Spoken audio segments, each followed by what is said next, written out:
the plan and the purpose is to just go through all the master facilitators, interview John, and basically interview everyone and get their experience. And so people can listen to conversations around facilitating.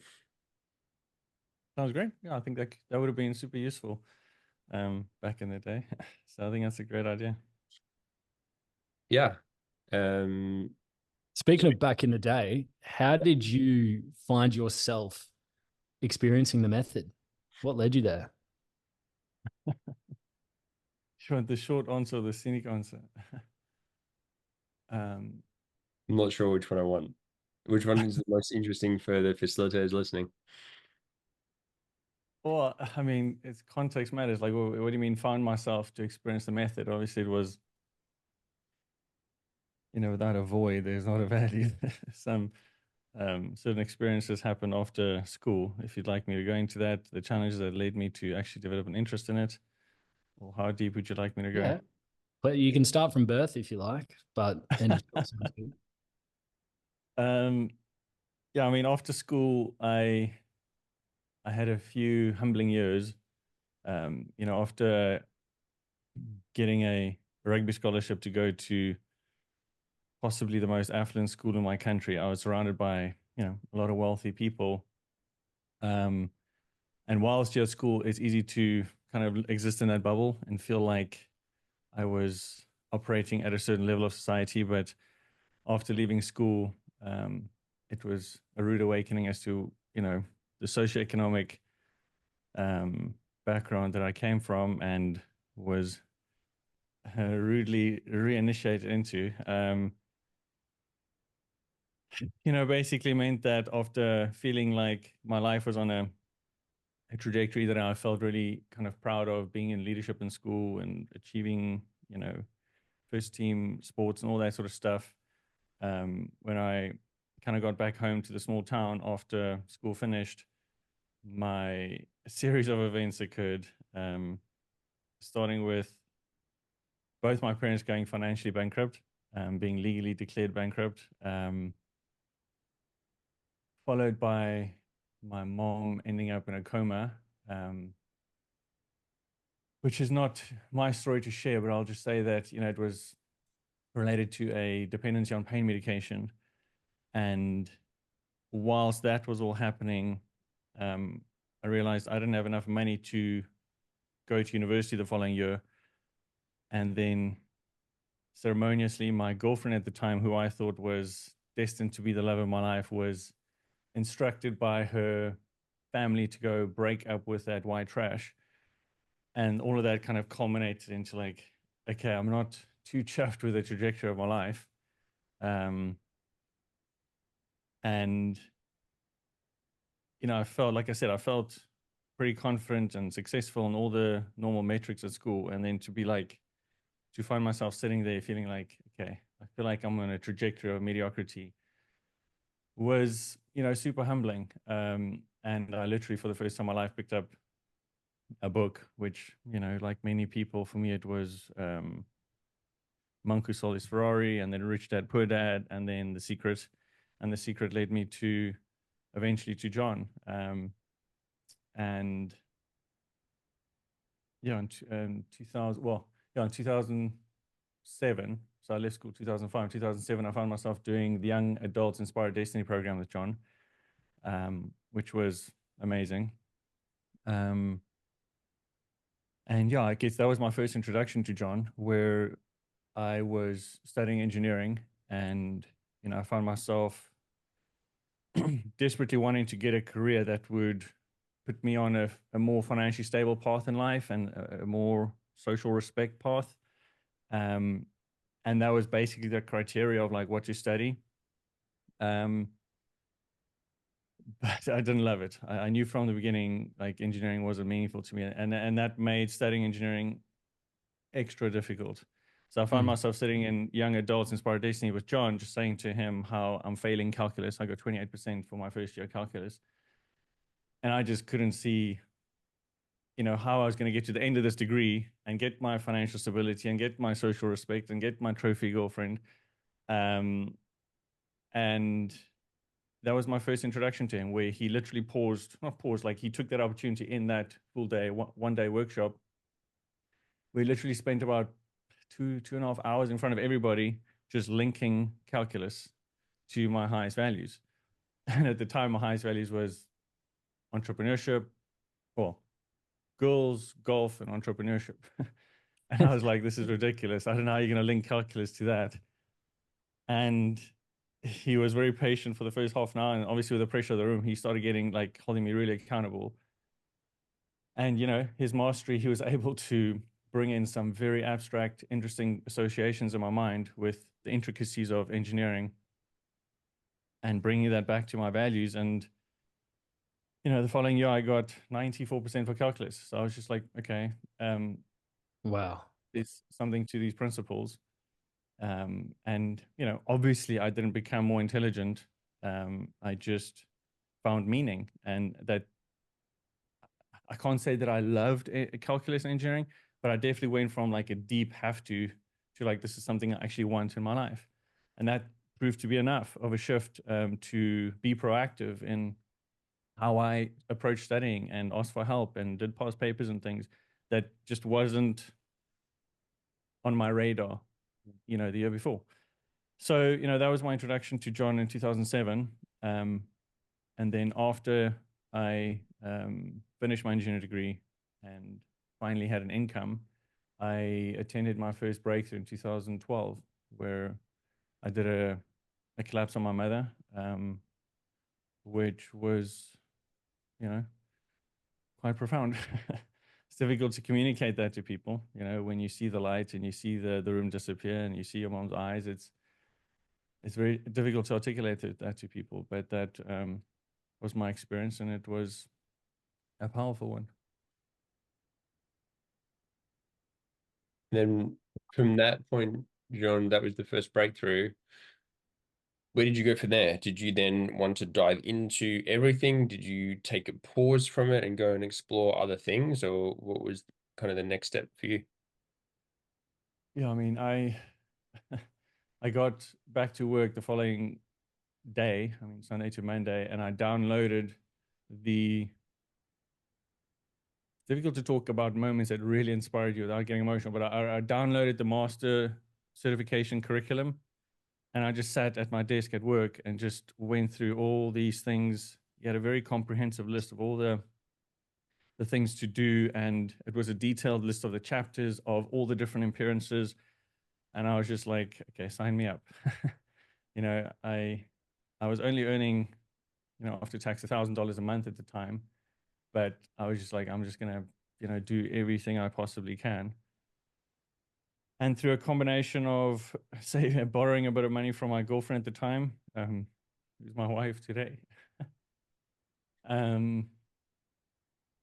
I signed up for every breakthrough. I was very fortunate that John came to South Africa 4 times a year at that time. So I just signed up for every breakthrough, prophecy, trainers, you know, in 2012, and pretty much did the same thing for the, you know, the following years. I just kept doing as many breakthroughs, at least, you know, the 4 breakthroughs every year, trainers every year, prophecy about 3 times, appearance 1, twice, and then a couple other appearances after that. So yeah, I went kind of all in. And, you know, especially after trainers, the first prophecy was extremely inspiring to me, but it was only after the first trainers that, you know, obviously I felt more equipped and inspired to start sharing it with people. And I just started like taking my friends and lunchtime breaks and stuff at work, if I can just share this thing I learned. And we just had conversations, and I would take them through certain collapses and things. And yeah, I mean, the feedback was just very kind of reassuring. And you know, I guess that built some momentum and confidence. Nice. Jean, when you were talking about you decided to go all in, you were earning $1,000 a month, and you signed up for everything. There, it looks like there was quite a bit of emotion or something running through you. What was going on inside you?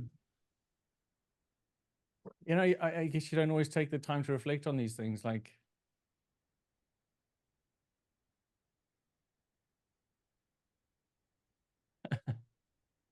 you ask me about my wife, it's tough not to get emotional.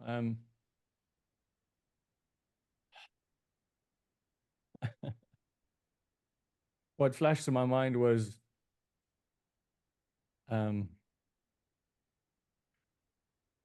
February that year. Breakthrough was in March, and there was a phone call I had with my girlfriend at the time, Nicole, my wife. I phoned her and I said to her, "Man, you really take it to one of my most personal moments." I phoned a call and I said to her, like, I feel really lost, and I cautioned her from being with me. And in fact, um,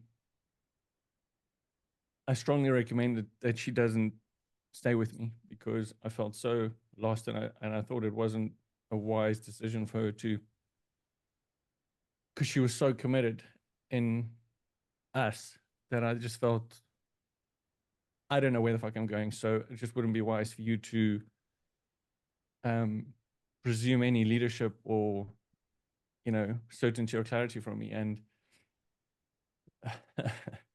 without skipping a beat, you know, she just said, "I'm not in love with the man that you may one day become. I'm in love with who you are today." And it just, you know, like, you may have heard John talk about that moment where he kind of lost his vision and his mom reassured him of her unconditional love. And it was just a very powerful moment for me that, like, reinvigorated my certainty. So I took the bit of money I was earning and I asked Nicole if I could borrow. You know, she was also earning about $1,500 to $2,000 a month, and I was borrowed from her. And I just, you know, got emotional from recalling that moment of just, you know, burning the boats.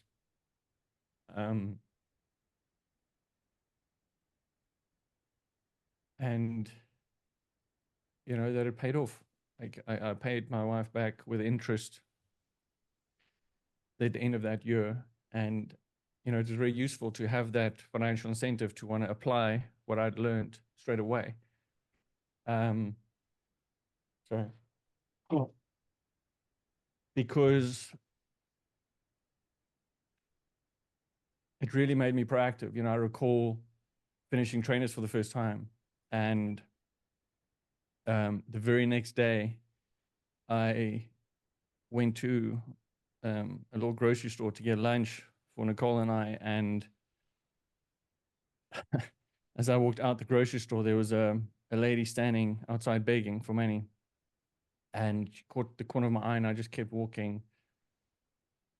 And I just heard John's voice in my head, like, you know, don't give people money, you know, makes them dependent, etc. And eventually I turned around and I went to her and I said, you know, I don't have money to give you, but if you'd like, if you're open to it, I would love to share some ideas with you that, you know, may or may not be able to be of help.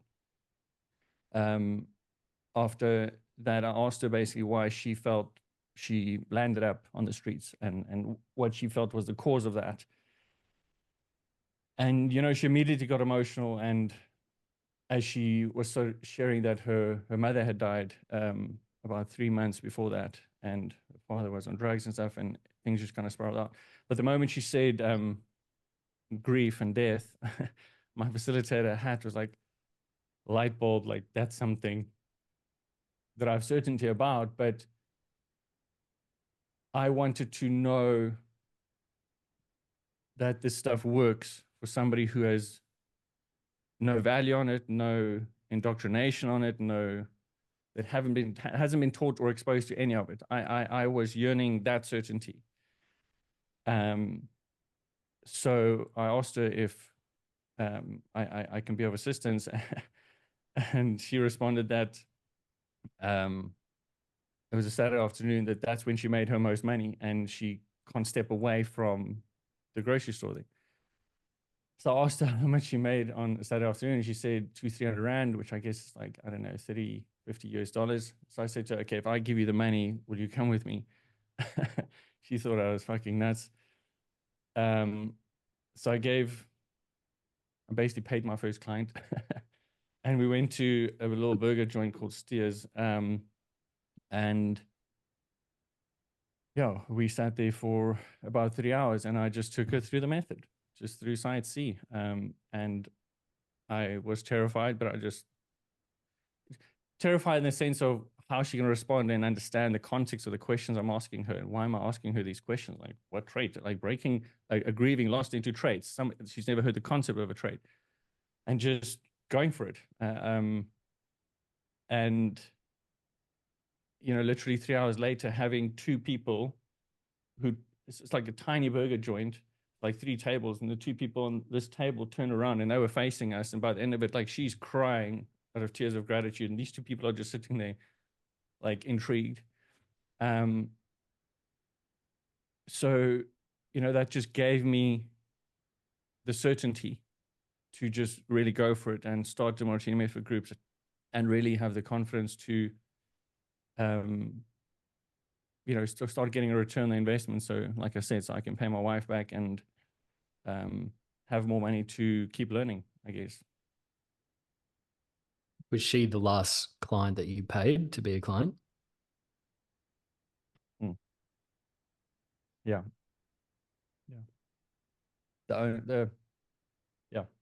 The first and last. So, Jean, was there a part of you when you kind of left whatever program it was, were you wanting to prove it to yourself that it works for everyone and it doesn't just work for people that have heard of it before? Yeah, exactly. I mean, I had many collapses and seen people have many collapses, and you know, I had my own certainty, but that certainty is around, like I said, like helping myself transform things. But I had no certainty that I can help someone who has had no exposure whatsoever, and just complete skepticism. And yeah, I just wanted certainty around that. It's an interesting thing I find, my perception of the method, because in different courses, John talks about healing, and if you're present and you've got gratitude, then you can heal things. And he talks about all different types of healers, and he talks about psychic healers, and he says that they go on stage and behind the curtain there's chicken gizzards, and they pull it out and they say, well, I'm pulling out your tumor, and people see this and then they believe that they're now healed because they pulled the tumor out. And so he talks about how it's the belief in the idea, I suppose, that they're being healed and that state of gratitude. And so then you've got all different sorts of modalities out there, and you've got nutrition, and you've got the medical industry, and and a lot of it comes back to the belief of the individual. So then the Demartini method is an interesting thing because you're working with the belief directly. They're not needing to believe in something. You're working with their psychology. So that's something I kind of found interesting about the method. But you kind of got you got a opportunity to work with someone that didn't kind of have a belief around it, and you got to test it out. So that's just kind of an interesting thing for me, because people will, if they believe something is going to work for them, that is like the first step to it. And here's a lady that doesn't even know what it is, and you can kind of bypass that step in a sense. Well, you know, especially as a facilitator, I think it's quite clear early on in the breakthrough and the trainer's room that, you know, maybe I can only speak for myself. Like, you tend to develop a huge admiration for John and an infatuation with the work and the ability to help, and the desire to, you know, get into your higher mind and evolve and all these things. Then becomes a bias of wanting it to work. And then on top of that, being exposed to people that, in my perception, were kind of forcing it over the line, because you don't want to be the one in the room not getting an open heart and all that sort of stuff. And I started noticing people just forcing it a bit, and people in the chairs not quite having an open heart, and you know, having more of an intellectual experience, which just showed me like there was clearly a bias in the room of wanting it to work. So I wanted to, you know, deal with people or at least have an experience of what this is like with somebody that has no agenda.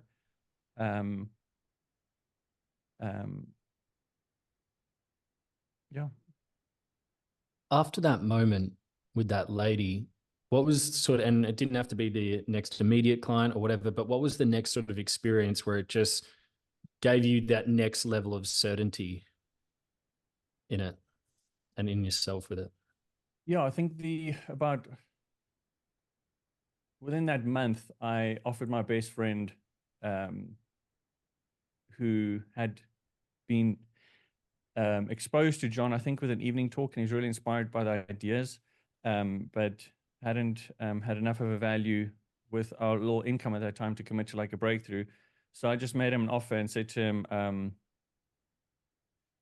to think of the amount of money and what the conversion is. I think it was like 1,000 Rand, which is about 50, 60 US dollars today. Well, I just said to him, I'm going to spend the entire day with you, 12 hours, as long as it takes, from 8 a.m. till midnight, the whole day. And whatever you want to break through and whatever you want to discuss and resolve, $1,000. And no, it's 1,500 Rand. So it's about $70. And I said to him, if you don't feel like you got like amazing value from it, you keep your money, no questions. Like, I just want to have that experience. And it was a very inspiring day. Like, we went fucking everywhere into his childhood, his parents. His dad died very young, and he had developed a very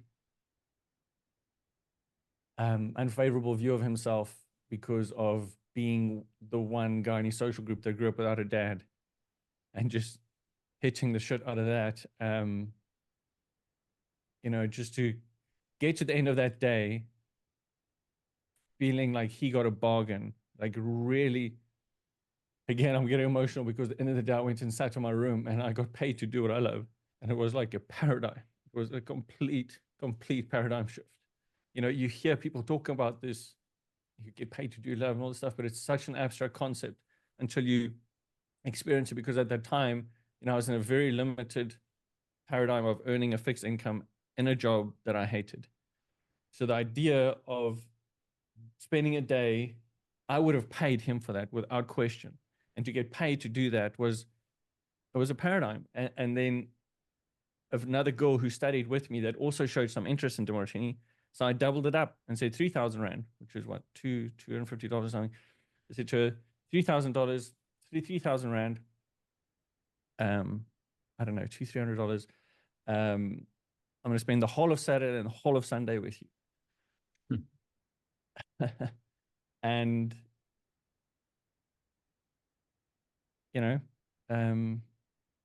she was very grateful for that time. And again, it felt like a no-brainer. And I priced it in a way that there was a high probability of me adding disproportionately more value than what they'd paid, even though it wasn't no money to them at the time. We were not earning all that much. So, I mean, those two was a significant form of certainty. Previously, I mentioned a certainty around the method, but a certainty around like a financial transaction and a value being fair exchange was a significant point of certainty as well. Did you continue doing those full weekend blasts? For about 3 years, at least. Right after that,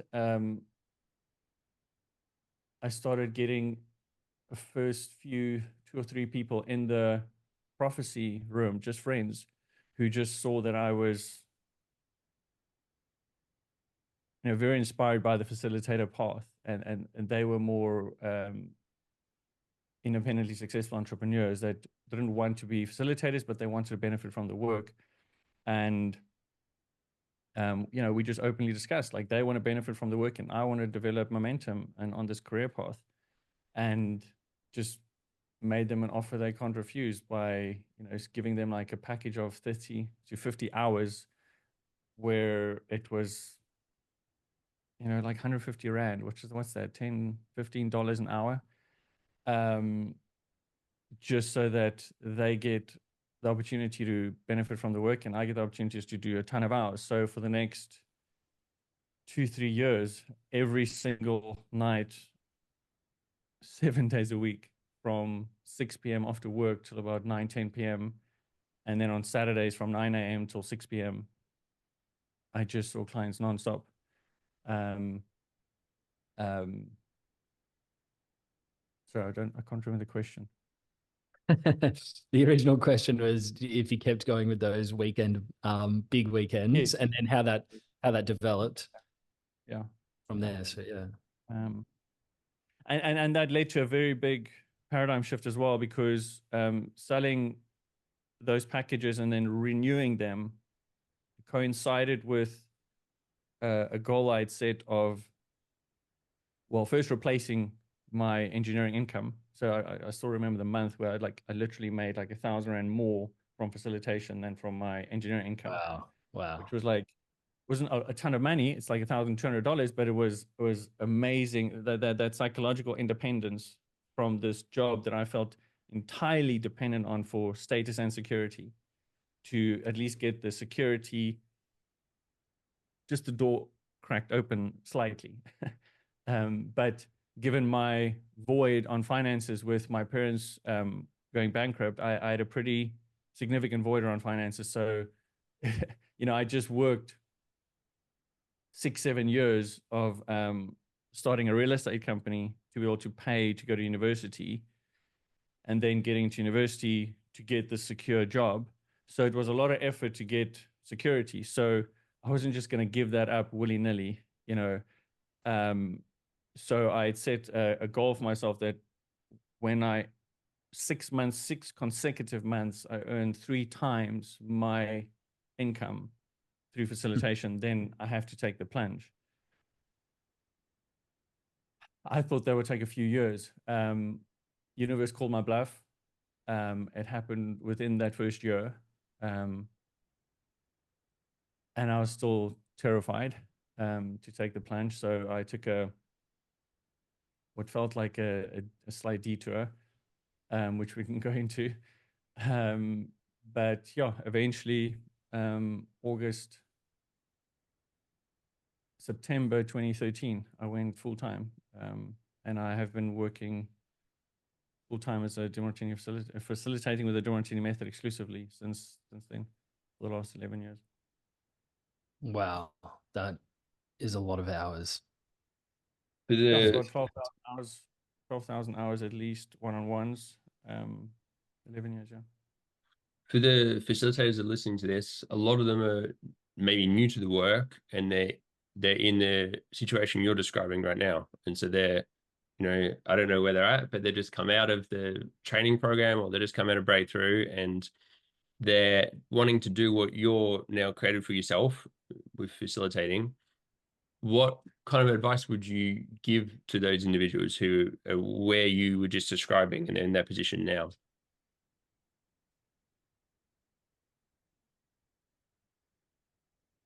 There's a lot of things. I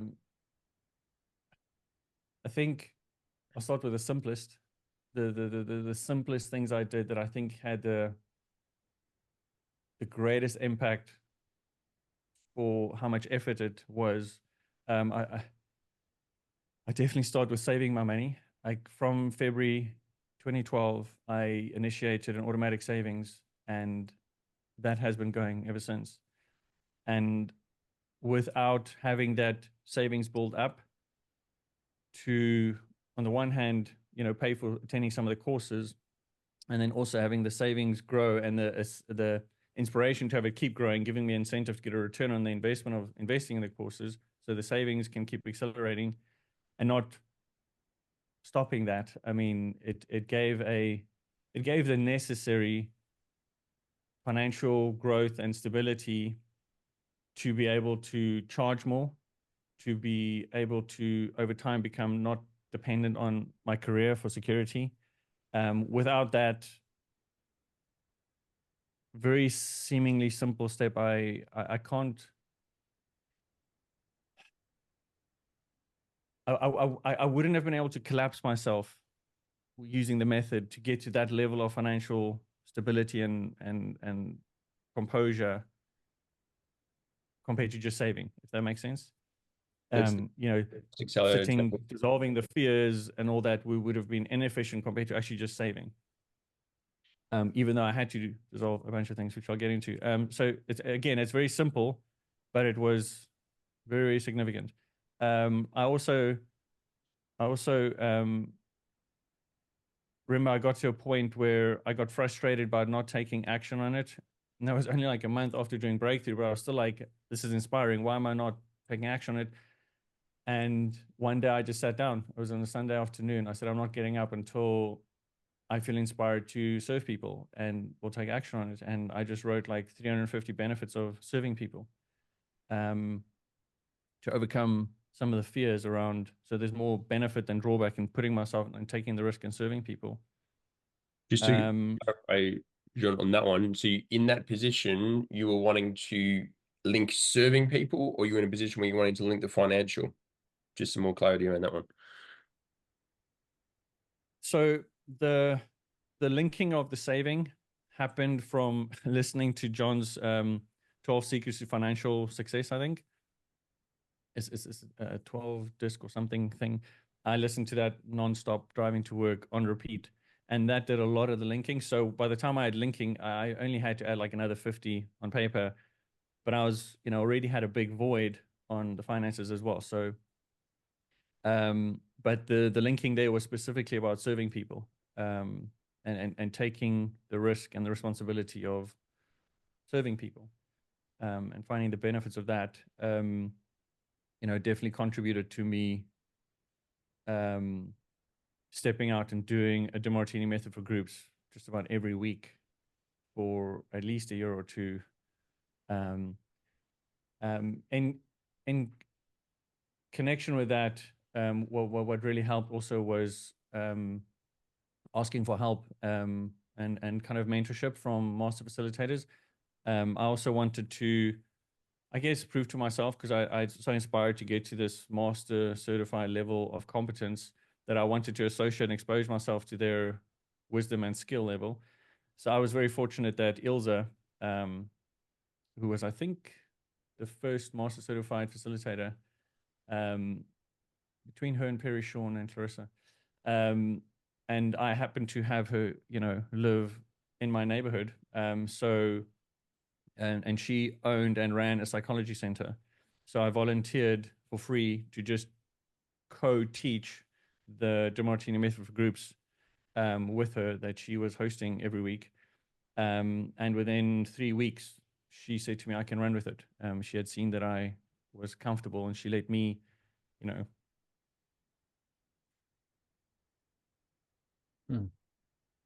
It's a testament to her leadership, and she passed away last year. And she really gave me an opportunity there, you know, after I volunteered, to trust me with, you know, her clients, her patients. Anyway, she passed away last year, and she made a big contribution to my learning. And when she saw my competence in the method for groups, I guess that made her feel comfortable to exchange sessions, and we did that for about a year. And that also really helped my confidence to see that I was very quickly on par with a master certified person in being able to facilitate her through things. And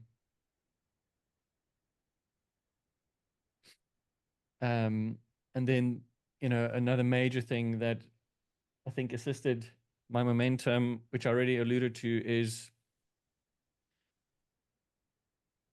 having the humility to have perspective on where you're at that time. Financial income wasn't the most important thing. Experience and momentum was. So I packaged, like I said, extremely low hourly rate, that the sum total of the package still felt meaningful in terms of the financial amount, but the client got disproportionate hours. And I think what that really helped was to align myself with clients that were really committed to their long-term growth, and not people seeking quick fixes, which was just inspiring to me. and being able to, you know, do real momentum work with people. I think that was a major thing, because the rapport and the relationships and the referrals that happen from there. I've been full-time, you know, like I said, since 2013, earning a minimum of $10,000 a month, and I've never marketed my services publicly once. I've never sold anything publicly. So I think, you know, in a world of online business, look, I think it's very difficult to go above $20,000 a month with that strategy. I think, you know, you know, that's my next challenge, to develop a value on the actual business building rather than just serving of people and with selling my time. But, you know, below $20,000 a month, it just proved to be very effective, to just in the real world, offline, serving people. Could you speak more about that possibility? Because for a lot of people, the online marketing and social media is in the realm of shoulds, and you need to, and it can be very difficult to see possibility outside of that. You know, social media is, no one can discount the leverage and the potential opportunities that are available with that. But the truth is also that it takes a lot of time, you know, to build that leverage and to build like a brand, for example. And in the meantime, I'm sure you want to be earning money and developing the skills that can help you add value to people. And I think, although it is, I think, extremely useful to have that long-term vision and delayed gratification of building the brand and the long-term business skills, but I don't think one should forget that the real world in the meantime exists, with real people. And I can only speak to my experience that, you know, John has created a formidable community of people that are, you know, John's working for you. He's inspiring people, educating them, and initiating them into the framework. He's literally working on your behalf. So take advantage of that opportunity. He's building the brand. He's initiating people. So, you know, I've been to at least 30 breakthroughs, either facilitating or attending. And I must be honest, like, my initial intent there wasn't to get clients. I was just, it's a cliche, but I was just there because I loved learning. And people can, and I guess this comes back to the importance of being congruent. Like, if you want to be a facilitator, make sure it's truly congruent. Because I was willing to be there for free, and I was willing to do the work for free, but obviously now it's not sustainable. But at least it's a litmus test that in my mind confirms a level of inspiration, a level of inspiration that people can feel and resonate with. And I think that contributed a lot to the initial opportunities I received. And like I said, following through with those opportunities with reasonable pricing, in a way that it made it a massive deal for other people, and realizing that the primary income I was receiving from that was the experience and the confidence and the skill, and also just the experience of understanding people's problems and seeing the patterns of people's problems, and understanding how they define those problems. You know, those things just gave me a lot of confidence. I'm just trying to think, is there anything else? So saving money, linking service, doing a lot of method for groups, working with a experienced facilitator, doing very well-priced packages.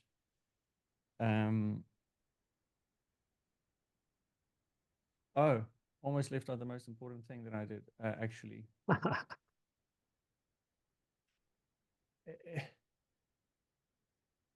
It was actually a moment of futility that led me to this. I didn't intellectually know to do this. But I noticed that, how do I put this?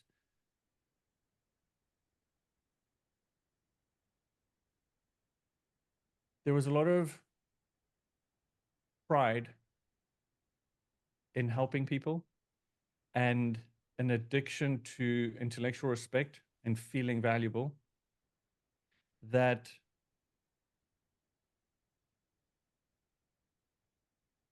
undermined my intention and certainty with the work.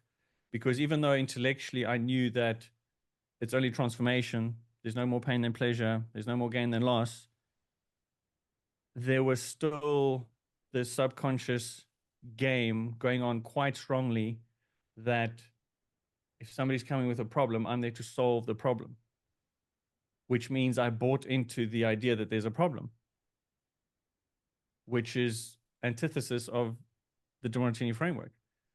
And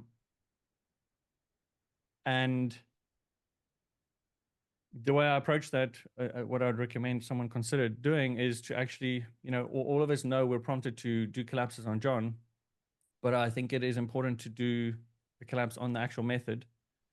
And practically what that means is to at the very least start with what are the more fantasy outcomes you are desperate to create in your life with the method? What are the solutions, the outcomes you want to create that would make you most gullible to buy into other people's drama? That the fact that you want to create that outcome as a fantasy suggests that at some level you feel that's a problem, which means you've got a high probability of buying into the fact, that the idea that it is a problem if somebody else now arrives in front of you with that problem. So let's say, for example, you want to be in an amazing relationship, or you want to be financially successful, you don't want to be poor, or whatever, you don't want to be alone. If you have a wound around that, there's a high probability that you're going to buy into the idea that they wounded and that you're here to rescue them, you're here to solve their problem and remove their pain. And by just taking like the top 5 outcomes and genuinely took a while, find the equal drawbacks of getting those outcomes, and taking the top 3 moments where I felt most proud of serving a client and giving the open-hearted, or helping them be empowered, transcending that problem, and the 3 times where I felt I'd most failed to help somebody, I went, okay, well, where I perceived I helped them and solved their problem, what are the equal drawbacks to them, to really open up transformation and have certainty about the principle and not buy into the illusion that I'm valuable and I'm clever and I help them. And where I perceived I'd failed them, what were the benefits and what did they gain? And that was a massive paradigm shift for me, because I think as facilitators, we can get a little bit infatuated with the idea of an open-hearted experience. And when I took the clients that I thought I had failed, to see the transformation, the form in which the transformation was occurring, was so empowering. What were some of them? Detached from, I'll go into that just now. It helped me just detach from what form the transformation has to come in. And just having clients subsequent to that, weeks, months, and sometimes a couple of years later, message or phone me and just saying a gratitude for how they finally get this, or this transformed in their life. But it just took a while for them to get it. Just helped me be way more patient about the form in which the transformation is happening.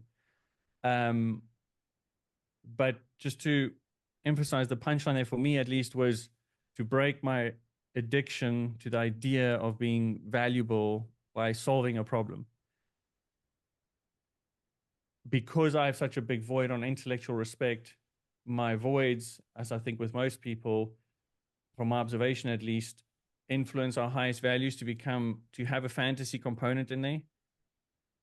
And my highest value around teaching and facilitating was a little bit hijacked, if you will, with a fantasy of intellectual respect, which John would say is just a stage of development, right? But I wanted to actually do something about that development, because I could see it was creating a lot of anxiety and uncertainty about serving people, and actually created a fear. What really shook me was I saw that even though I said I wanted more clients, deep down inside, I didn't want more clients, because I associated failure, a higher probability of failure of having a client than no client. Because if there's no client, I'm free of failure. But if there's a client, there's now a risk of failing. And I perceived the risk of failing was in contrast to the addiction to success being giving this result. But if there's no problem, there's nothing to fix, there's no result. You know, it just gives a more non-intellectual understanding of transformation. That was very significant.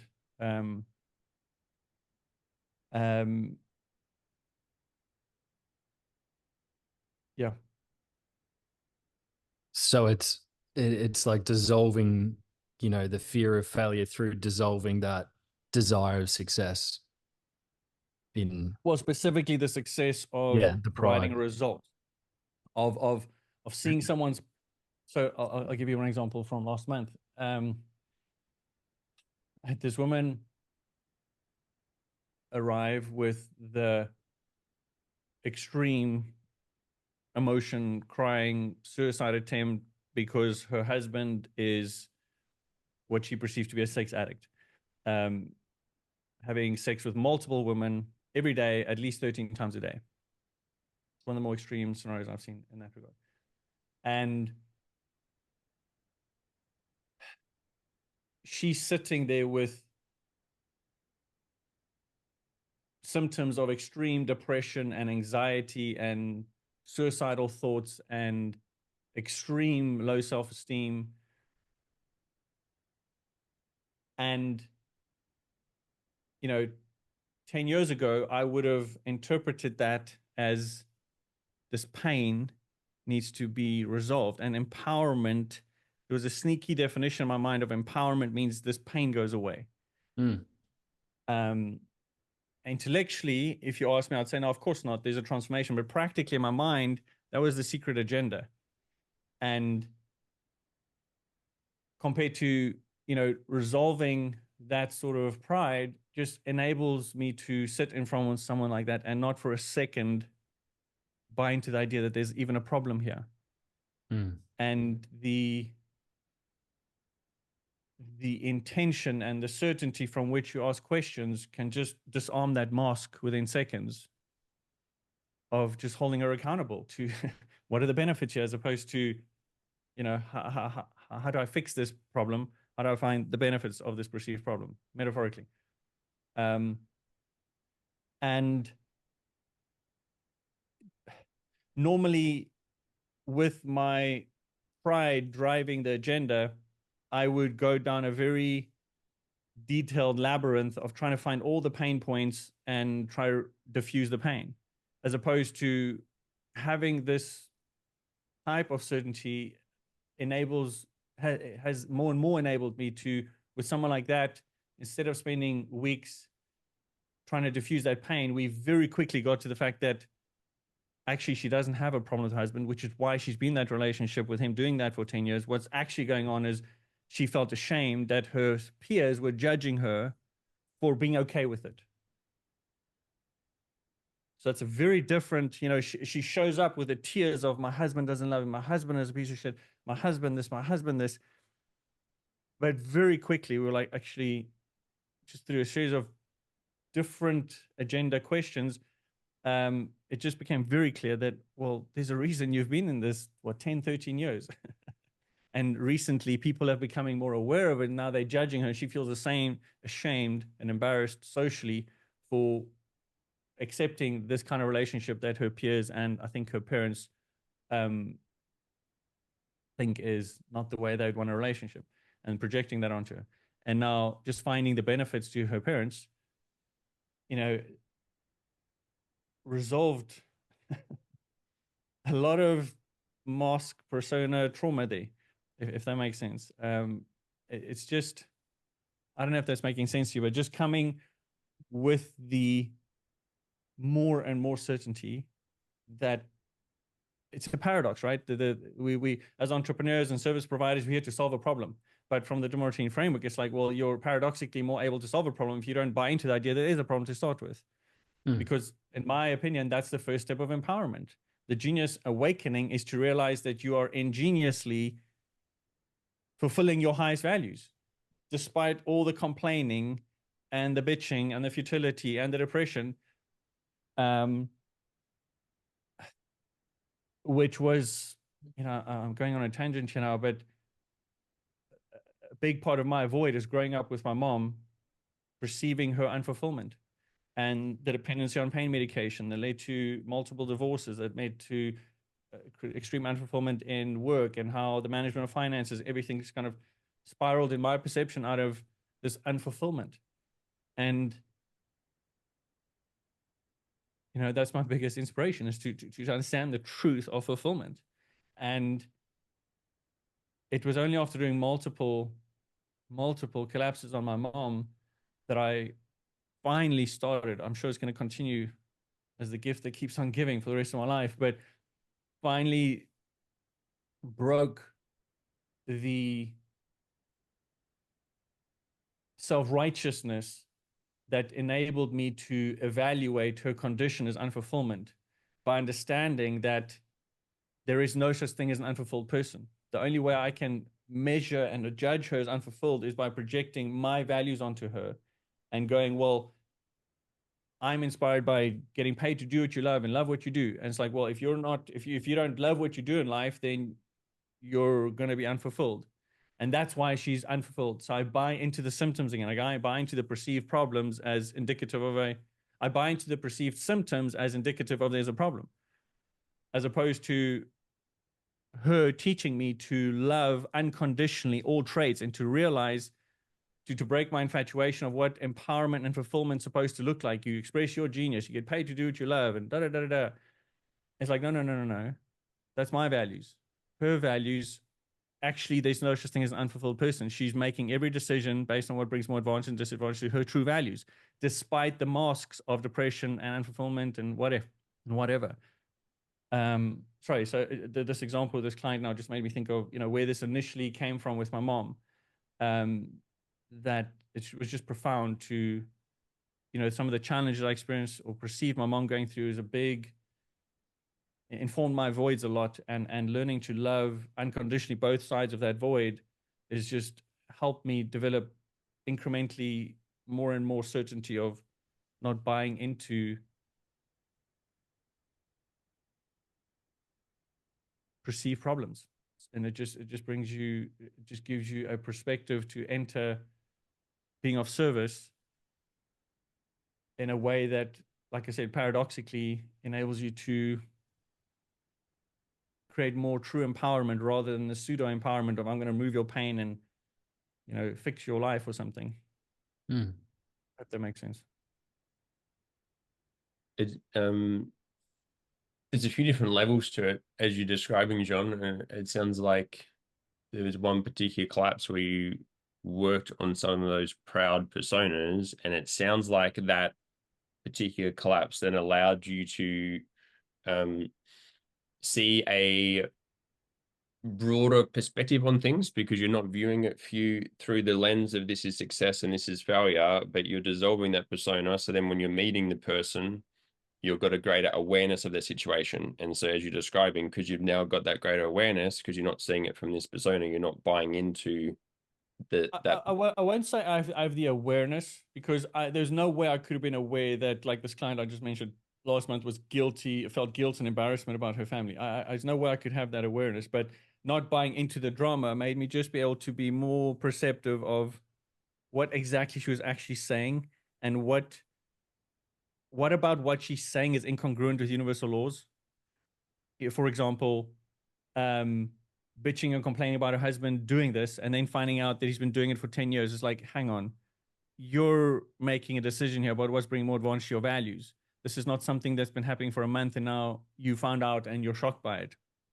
So I just more perceptive to what she's saying and how that relates to universal laws, one of which, like I just said, is every human being makes every decision based on what brings more advantage and disadvantage to their values. And being able to not then buy into and discount all this garbage she's actually saying over here, and just focus on what's actually going on here, and be able to ask questions down a different path, because of not buying into that, just got us to what's actually going on a lot quicker, because her conscious rational mind felt it makes more sense that if I complain and try to change my husband, I can change my husband more, I can change all my community. So she thought, I'm going to make my husband the problem. But in fact, the real truth is she's deeply in love with her husband. If she wants to leave him, she would have left him. And the real truth is she's relieved that he's delegating all that sex to these other people because she wants to be with him, but she can't keep up with. She's tried with his sexual demands. So she's at peace with the fact that that is the dynamic that's required for her to be able to be with this specific man. But the more it's been coming out, the more other people are judging her, like I said, and that goes down the guilt and shame route. So, and I could never have had that awareness. It's just having more and more certainty that through my own experience, that the problem isn't the problem. that for years, I was judging my mom because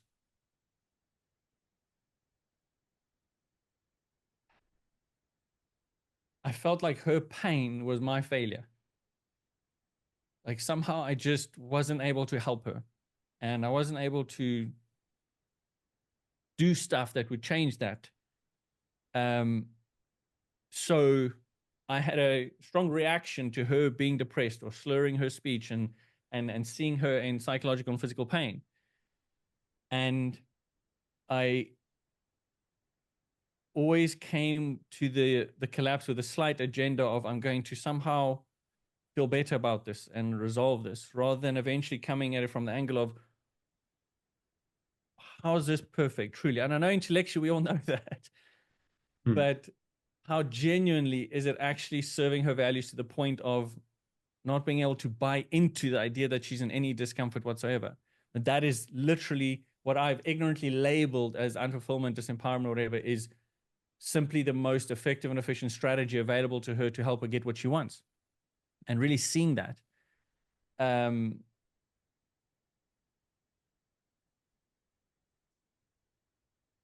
There's something else I'm going to say, but I lost my train of thought. So you're now looking at the client's actions and not listening to the story about the pain that's there, and instead you're realizing they wouldn't be doing it unless they were getting something from it. Sure. Intellectually, I always knew that. We know that from day one at trainers. But the more we have our own baggage that makes us buy into the idea of what's good and bad in the world, and it's so subtle. Like, I'm inspired by financial independence and awakening your genius and maximizing your fulfillment. But my baggage allowed me to take the genius thing to intellectual respect, the wealth thing to financial security, the fulfillment thing to some version of contentment, rather than fulfillment being a truly integrated two-sided thing. Intellectually, I knew that, but my agenda was a little bit hijacked from my own baggage. And, just practically sitting down and going, okay, yes, the clients have this problem. Yes, I want to solve their problem. But if I buy into the idea that going from A to B, as marketing suggests, is going from a bad state to a good state, then I have anxiety in delivering in that program. And I don't have the objectivity to really engage with people about what the real problem is. I have to buy in that this is the problem and this is the solution. As opposed to what I subsequently started doing, like since 2017 or so, like proactively sitting down before this is the program I want to deliver. Okay, what is the ideal outcome? If I'm really honest with myself, my slightly fantasy, pride-driven outcome, and go, okay, if the attendees got exactly that outcome, what would be the equal drawback? What would be the new loss? What would be the new pain in their life? And really getting to a point of like, okay, I'm not making their life better. Brings more certainty and composure in delivering the thing. I have no pride distracting me in delivering the thing, which creates more anxiety. But most beneficially to my values, finding the downsides in that way actually helps me understand the problem more objectively and be able to get to a more root cause problem and actually put together an even more effective program. So I just find that to be a very effective approach to identify my hidden agenda, my hidden fantasies around the contribution I want to make that's a bit more one-sided, and just balance that out by discovering all the ways in which they're going to lose as much as they gain, the drawbacks and the pain equal to the new pleasures and opportunities and things. Intellectually, I always knew that, but only when I took the time to actually do that did it bring a different kind of certainty, like I said, in how I present it and how I'm able to evaluate and view the actual problem that's being solved.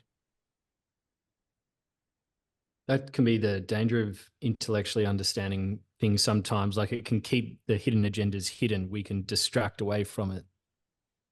It's inevitable. It's inevitable. I'm hugely inspired by awakening one's genius because, after attending Appearance 1 the first time, it just became, very clear to me in my perception that all the feedback in every second of every moment of our life is trying to get that highest, most truthful expression of ourselves out.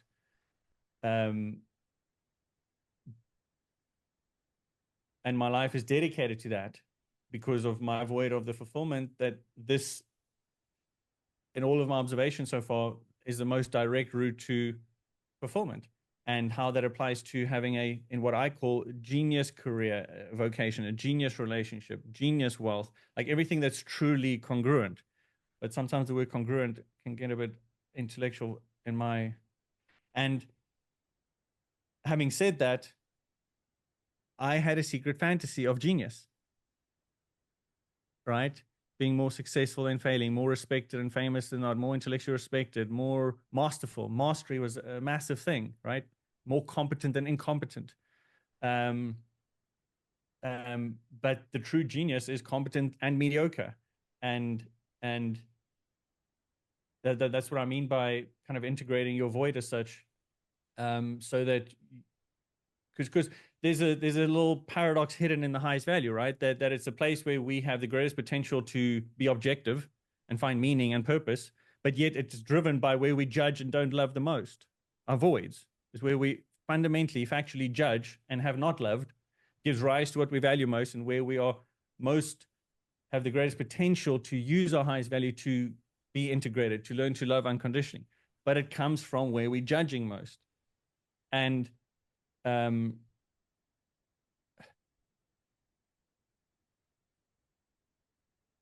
the way the Demartini method is framed doesn't always initiate or invite people to prioritize those charges, because most people don't do the collapse on themselves, and they don't go into that depth on collapsing themselves by investigating their voids and the pride and shame that's baked in there. That, like I just said, in my case with a genius, could make me hold on to fantasy versions of genius, as I just mentioned, as opposed to loving the incompetence and the competence, the ignorance and the polymath, the providing a result and not providing a result, which is like mastery and incompetence again, being respected and laughed at or ridiculed or dismissed. These things just help me understand my highest value of genius awakening a lot more by getting to investigate the root cause of the challenge or the equation by loving both sides. We know all these things. I knew it intellectually. I think I was extremely dedicated. As I saw Andy the first time I met him, you can just see by the nature and the quality of the questions I asked in the class, like very, very dedicated to the truth of the human behavior. But our own baggage can and does influence the nature of our inquiry. Yeah, I find one thing that's massively helpful whenever I get into a situation with a client where it's not going as smoothly as possible, that often it's your own baggage that's there that you're then needing to work on to get to the next step is sometimes the most efficient way of doing it. Yeah.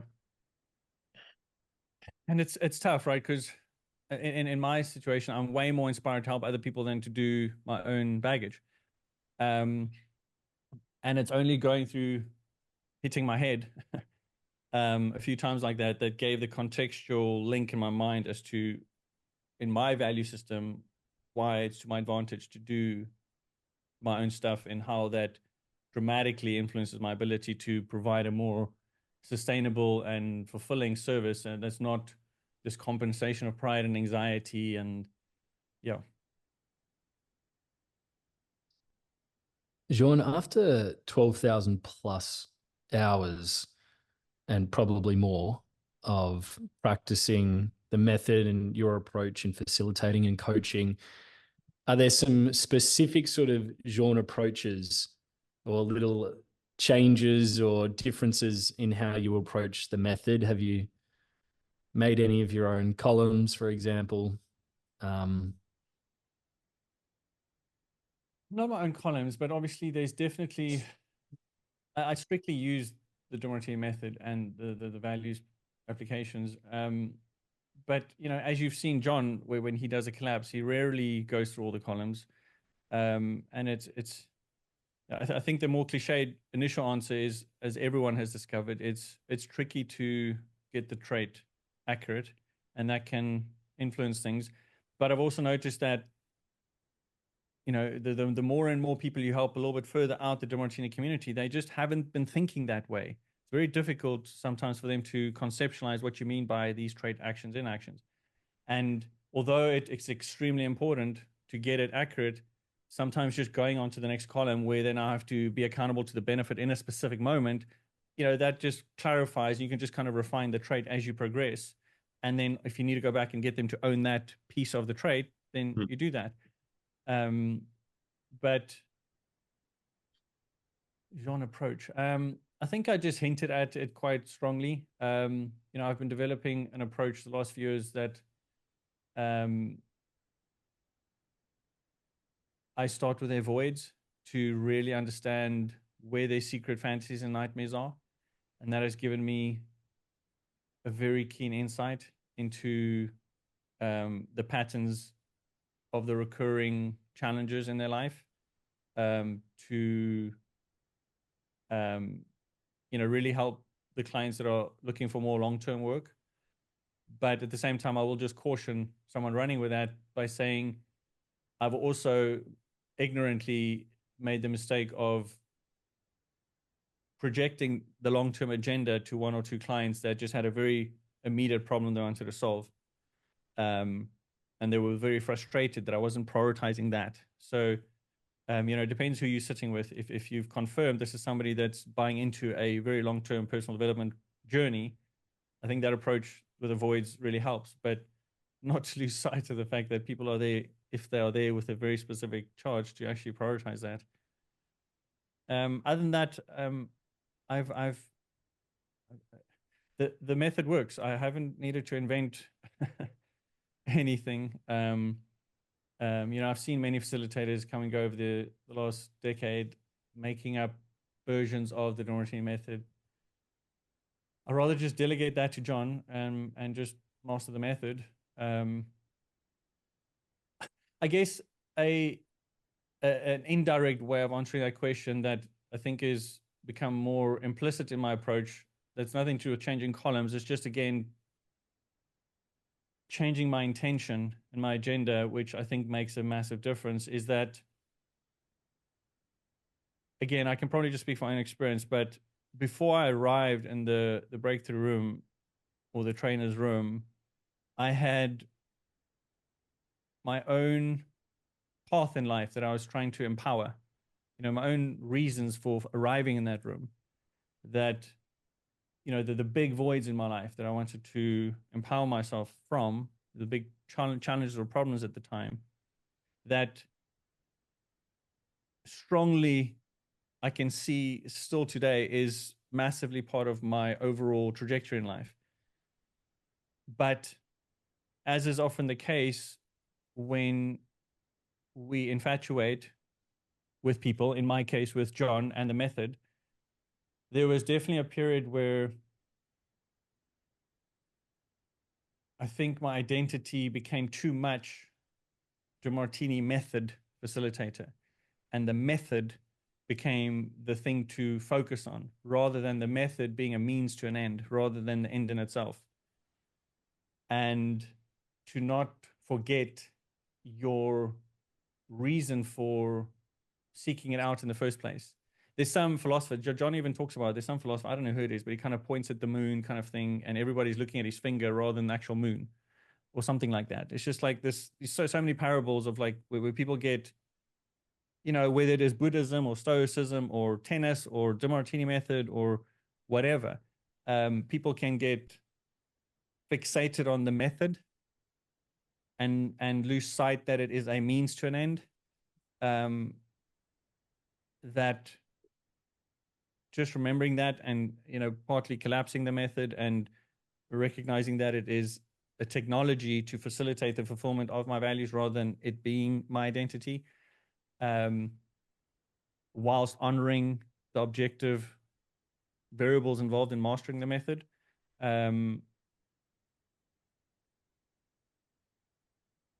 Has made a contribution, if that makes sense to some people.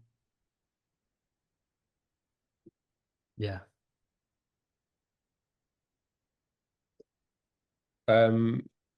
Jean, for you, you've put in a lot of hours as a facilitator. What's your next main aim in mind? Are you right now inspired by working one-to-one? Are you wanting to impact a certain area? Is it a particular niche that you're inspired to work with? Is it just as many people as possible, impacting as many people? Are you wanting to, what's for you, the next thing that's most inspiring where you're focused right now? Where's the highest value for Jean right now?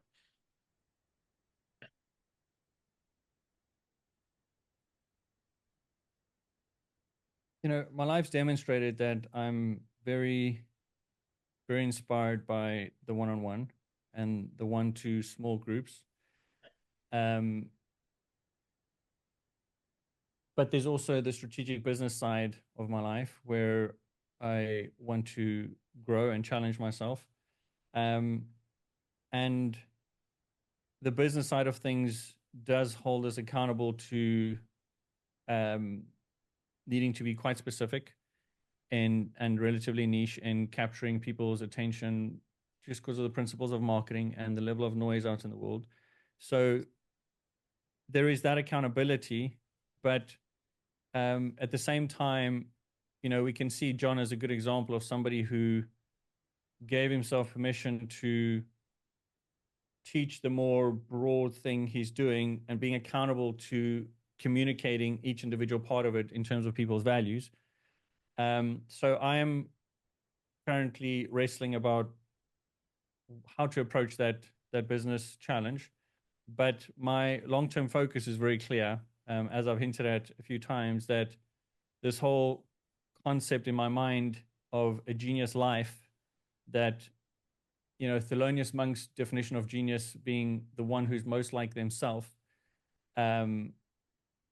From that definition, a genius relationship, a genius wealth, and a genius vocation, because of, again, my observation of my mom and my own life experiences, that as far as what is the truth around fulfillment, we spend most of our time around our career and our relationships. So that impacts that dramatically. I'm really inspired to take the curriculums that I've been taking people through in my one-on-one and small groups to, some online programs and bigger groups and live workshops over time. I've done several of those over the years, but I've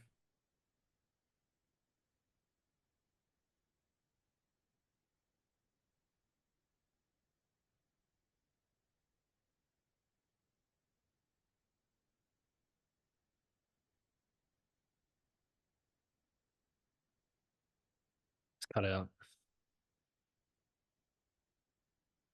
Okay. I guess we just have to wait for it to come back online.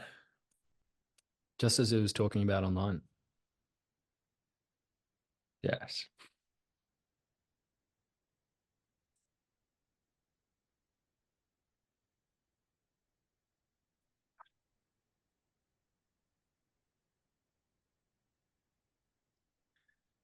Okay, so yeah, you were.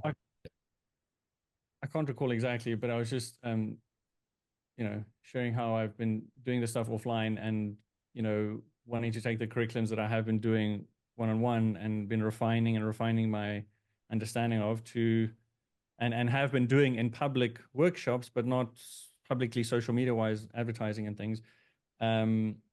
Just taking those more online and, you know, doing the online course and breaking more of the time barriers as an entrepreneur. And, you know, doing more live workshops, but I don't see myself ever not doing the one-on-one component. It's just, my experience has just informed me that the most meaningful outcomes, especially in my context of this genius life trajectory, takes a long time. And, you know, I want to work with people, and many of my clients have been with me for many, many years. And I find that very rewarding. I equally love every now and then, you know, getting people with, like John sometimes calls fresh kill, and like very intense problems that people have never heard of John before. That's extremely rewarding as well. But I wouldn't be able to just do that.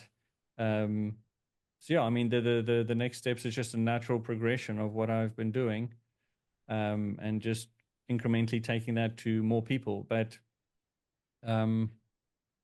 you know, my addiction to intellectual respect initially, you know, like with most people, makes it all about fame and wealth and wanting to get out there as quickly as possible.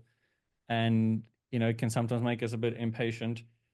But, you know, over time, I've just become more just inspired by just using the opportunity to serve people, to help.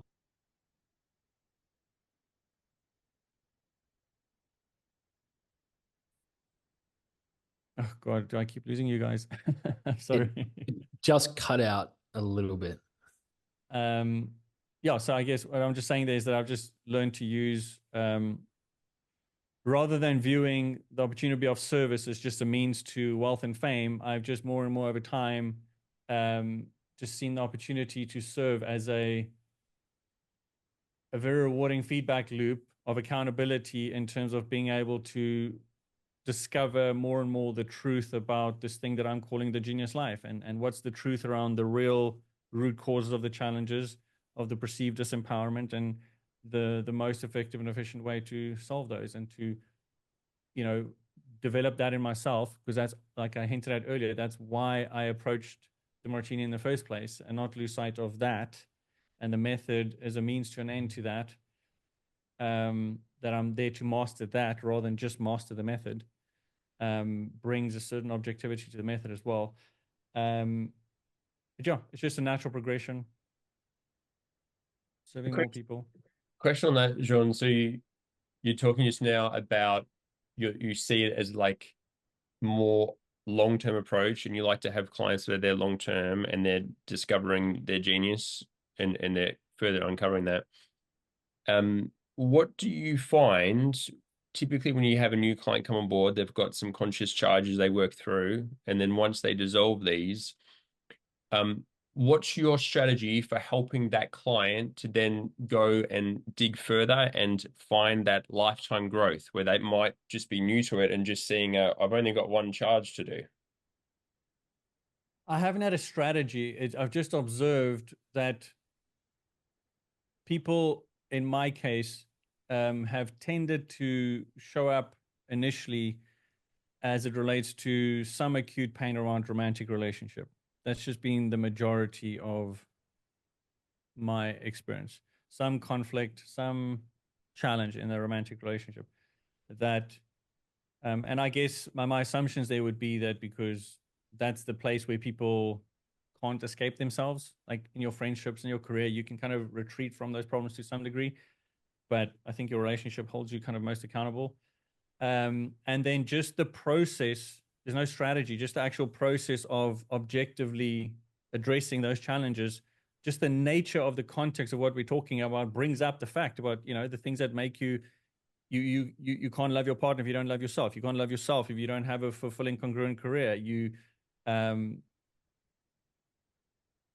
These contextual topics just emerge by addressing the relationship topic. That just gives a natural invitation and context to, oh, it would be wise for me to resolve these things, because they, through the context of the conversation, it becomes clear that those are the root causes, and some of the relationship things are more of the symptom. And some people are ready and willing and inspired to, take that further, and some are not.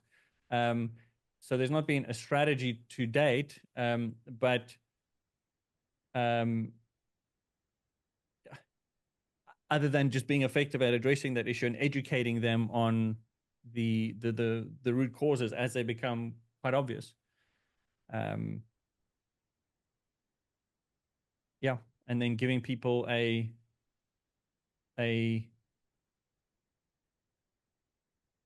an opportunity to address those in a way that is financially sustainable, and they still feel like they get a massive deal compared to what they're paying. I would say one of the practical things I did early on that I didn't mention when Dom asked the things that, as a new facilitator, I did two things. There's so many things, but two more come to mind where I specifically identified wealthy people in the breakthrough room that would be inspiring to have as clients, and just did the method on them to make myself more of an equal. And there's some collapses I've done in my life where like John talks about the synchronicity, and it's just crazy. If you just spend the time there's one individual that I identified in my first prophecy as like this amazingly successful CEO. And I went after the prophecy to ask him if he can be my mentor. And over the next few months, I just did a bunch of collapses on him. And 6 months later, he was my client. I did a collapse on Richard Branson. And about 9 months later, I was sharing the stage with him. I did a collapse on Gary Vaynerchuk. And about a year later, I got like a 20-minute meeting with him. But anyway, like back to the collapsing the wealthy clients, and then also getting balanced about the amount of money you'd like to earn. For me, that initially was like a $10,000 mark of getting truly not infatuated, seeing the equal drawbacks to the benefits. Because again, intellectually, we understand that there's no gain and loss. There's just transformation. So then how do you grow in financial wealth? I had a long chat with John about that, and it's just like, well, you have to make the leap, like you guys say, the quantum leap in your awareness, so that your gain and loss can happen up there. But you have to break your infatuation with a certain kind of income. And that's something I've just kind of kept doing. And I'm always currently busy with the next level of income of getting, as I accumulate evidence, just adding what are the equal downsides to the benefits of earning that next income level. But I don't want to make it sound like you just do that and not be super inspired to go serve people.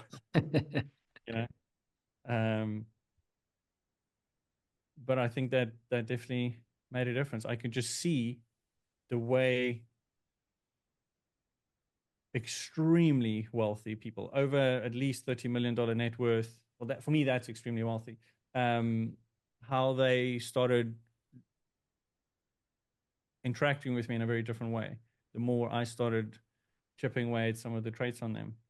And now I have quite a number of them, and that was strategic, because I realized that quite early on, well, John probably helped me realize, if I'm not going to go out and do a whole lot of the marketing thing, and I wasn't inspired to do that, I need to be able to charge more and work with wealthier people that can take bigger packages. So I needed to target and make sure I'm on an equal playing field, give myself permission to serve, more financially wealthy and successful people, not be intimidated by that.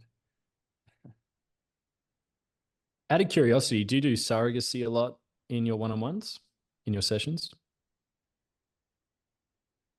I don't have this dogmatic rule about doing it after every session at all. I do it when intuitively I can see the nature of the collapse we were doing was something that's been coming for a long time, and it would be meaningful to have that closure.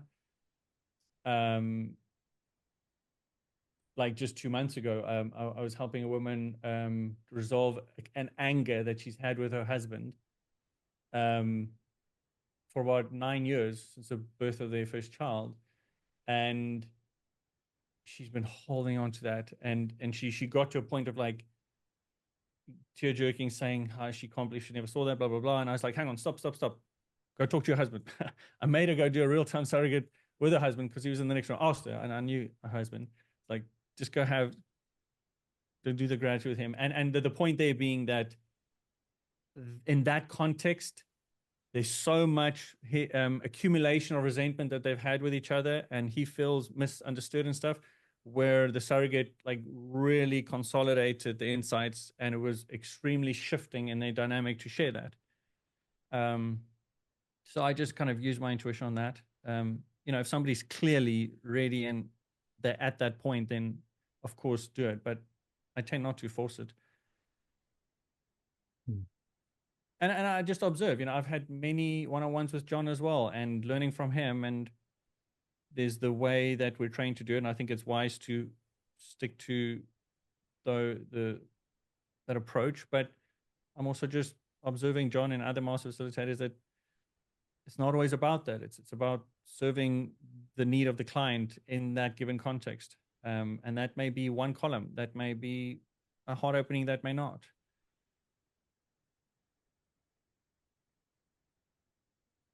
If you were to just quickly explore just a few of what could be some rookie mistakes, looking back when people are getting in the method, like for instance, what you just said, like really just serving the client's needs as opposed to my own needs, going through all the columns. Just for like when you're sort of starting out and getting to midway in your facilitation, what could be some of the... I'm not sure if I'll mention any new ones, but the first one that comes to mind is just like I said, in 2013, one of like probably the third or fourth client I had, this guy was extremely wealthy and he was dating Miss Universe at that time. And I had this thing of like, I want to get these two guys as clients. So I spent the whole first session like really getting a very detailed understanding of the problem and his relationship with his parents, and just finding all the traits and stuff, which has its place, but probably not in a paid session, probably an onboarding type session. And most importantly, he kept giving me feedback. He's like, I don't know why we're talking about my mom. Like, I've got this challenge with my girlfriend, is why I'm here, and I was not really listening. It's the last time I ever saw that guy. So don't project onto people.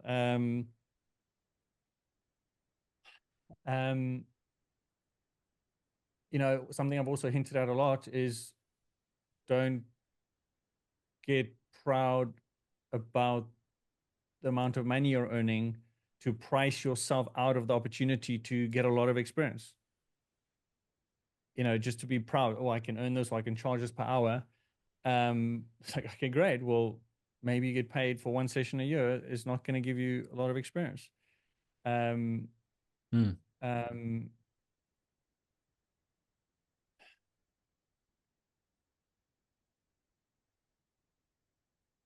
Again, it's probably my bias, but like I've already mentioned, I think it could be a rookie-ish mistake to only serve people in the community, because there's a certain component of your certainty that's just not going to expand, I suspect, from my experience. By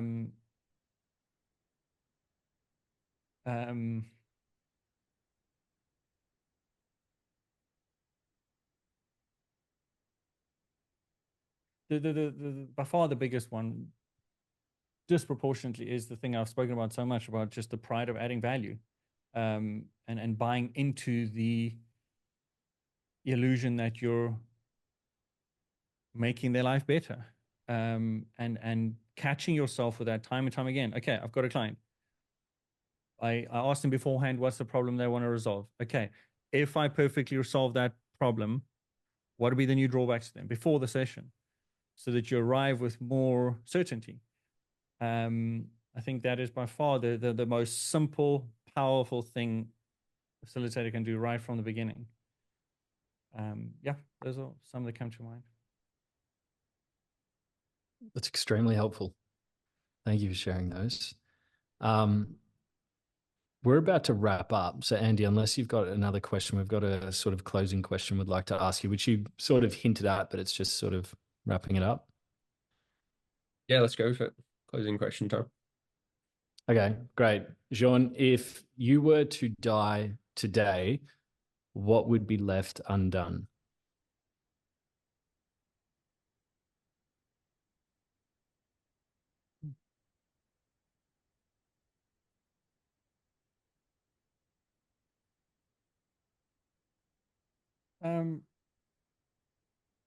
Consolidating my body of work that I've been developing through experience and slowly but surely consolidating what I'm currently loosely calling this Genius Life framework. And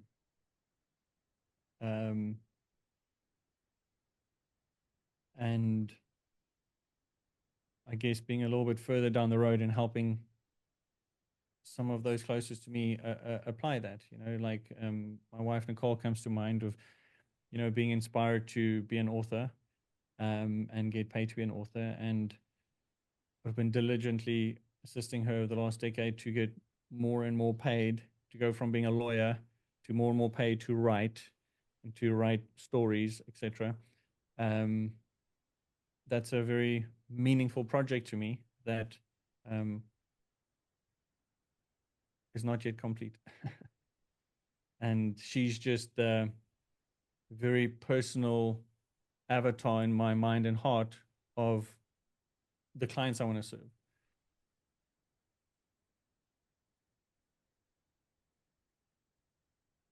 Which has also been a useful thing for me at times, you know, when we hear John talk about like, what's your mission, your master plan, sometimes from my experience, it can get a bit abstract, going out too far too quickly, and without anchoring it to something that's still deeply personally significant.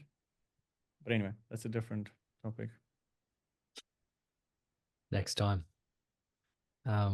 Thank you so much for sharing your hard and deeply intimate moments from your life with us as well. It's been really inspiring, and for me too, like the inspiration just exuding through this screen. I can really feel the presence, and I really appreciate not only you helping us, but all the people in the community and everyone who's going to end up listening to this too. It's really inspiring to me, so thank you.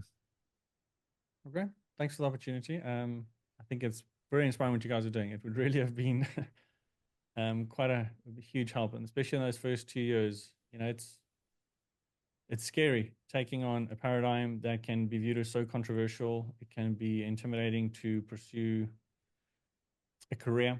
You know, for me at least, stepping out the traditional career path, and something I didn't get to talk today about at all, about my judgments of being a life coach, you know, with my attachment to security and status, was very, very challenging. And I had to take a lot of my peers off the pedestal to liberate my judgment of my purpose.